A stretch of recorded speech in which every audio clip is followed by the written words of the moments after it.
बिरोधी पार्टी हिसाबै रायजो राजाफोरा जेरै लुबैदों बेबायदि बिथाङा सुफुंनो हायाखै। जथेस्थ रायजो राजाफोरा बिपिएफनि एमसिएलए दनेश्वर गयारीखौ दुखु मोननाय दङ।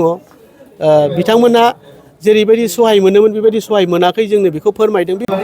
दिनै 11 नं बावखुंग्रि बिजाबाव जोङो बिटिआर सरकारनि जे अनसाय बिथांखि आसनि प्रमद बर' दैदेननाय इउपिपिएल सरकारा बिटिआर सरकारा अनसाय बिथांखि आसनि बानायदों आरो बे अनसाय बिथांखि आसनिनि गेजेरजों जोंनि बावखुंग्रि बियाबनि सिङाव थानाय गासै जोङो एसटि फोरनि थाखाय 150 आरो नन एसटिनि थाखाय 60 गासै 210 जोङो बेनिफिसारिफोरनो जोङो दिनैहाय जोङो चेक राननाय हाबाफारि लादों आरो बे चेकआव जोङो 5,000 हिसाबै होनाय जादों। जोङो आसा खालामदों जोंनि बावखुंग्रि बिजाबनि सिङाव थानाय जायफोर गरिब दुखिया सोरबा दखान होयो सोरबा लेबार मावना जायो बेबायदि न'खरफोरनो जोङो बे अनसुंथाइखौ जोङो होनाय जादों आरो आसा खालामदों जे बे आसनिनि गेजेरजों जोंनि गोरिब न'खरफोरा एसेबाबो लाब जागोन। जोङो दासिमाव जोङो खेबब्रै जोङो अनसाय बिथांखि चेक होनाय जाबाय।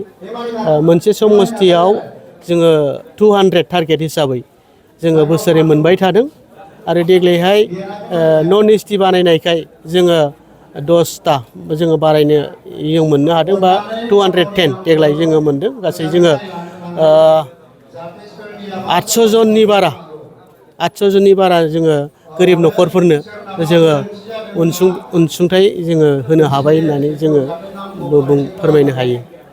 बे चेकखौ होनायनि गेजेरजों नोंथांमोना माबायदि अनसायनाय मोनदों रायजो राजाफोरनि?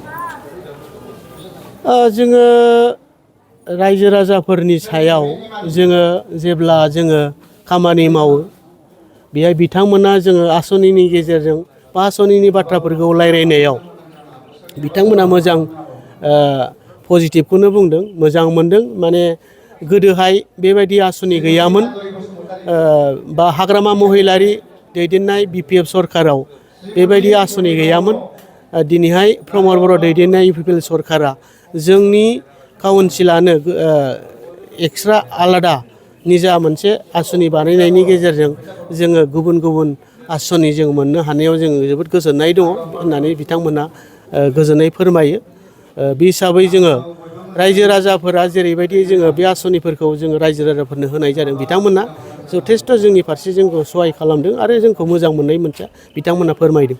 मा थाखोनि सुबुंफोरनि बेबायदि चेकखौ होनाय जायो? जोङो बे जायफोर लेबार श्रेणी होनदों जोंनि गाइडलाइन हिसाबै जायफोर गरिब सोरबा फिसा दखान होनानै सोलियो, सोरबा मैगं फानो, सोरबा लेबार मावो, बेबायदि केटेगरि बेबायदि श्रेणिनो जोङो नैबे अनसाय बिथांखिखौ होनाय जादों। बावखुंग्रि बियाबनि इउपिपिएल सरकार देग्लायनि 2025 बा 2025 मायथाइनि जे बिटिसि बिसायख'थियाव जोङो इउपिपिएल हिसाबै जों गोबां खामानि मावदों।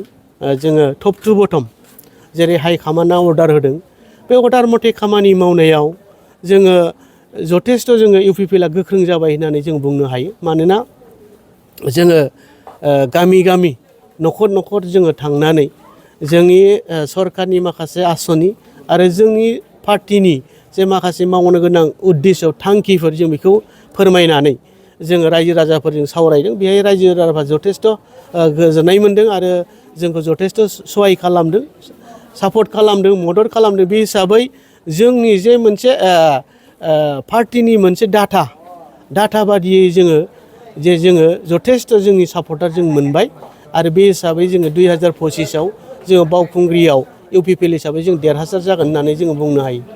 थारैनो एमसिएलए दनेश्वर गयारीनि आखाइनिफ्राय बावखुंग्रि बियाबखौ उदां खालामनो हागोन नामा इउपिपिएलआ? दनेश्वर गयारीखौ जों हायो। जोङो दनेश्वर गयारी हिसाबै जोङो बिथांखौ जोङो खामानि मावनायखौ नुदों। बिथाङा जेरैबायदि सिगाङाव मावोमोन, बेरायोमोन, बेबायदि मावनो हायाखै, बेबायदि बेरायनो हायाखै आरो दिनैनि बे 5 बोसोर इउपिपिएल सरकारनि 5 बोसोर बिथाङाथ' बिपिएफ हिसाबै एमसिएलए बिरोधि पार्टी हिसाबै रायजो राजाफोरा जेरै लुबैदों बेबायदि बिथाङा सुफुंनो हायाखै। जथेस्थ' रायजो राजाफ्रा बिपिएफनि एमसिएलए दनेस्वर गयारिखौ दुखु मोननाय दङ। बिथांमोना जेरैबायदि सहाय मोनोमोन बेबायदि सहाय मोनाखै जोंनो बेखौ फोरमायदों। बे हिसाबै दिनैहाय जोङो दनेस्वर गयारिखौ एबार फेजेननो हायो बा फेजेननो हागोन होननानै जों बुंनो हायो।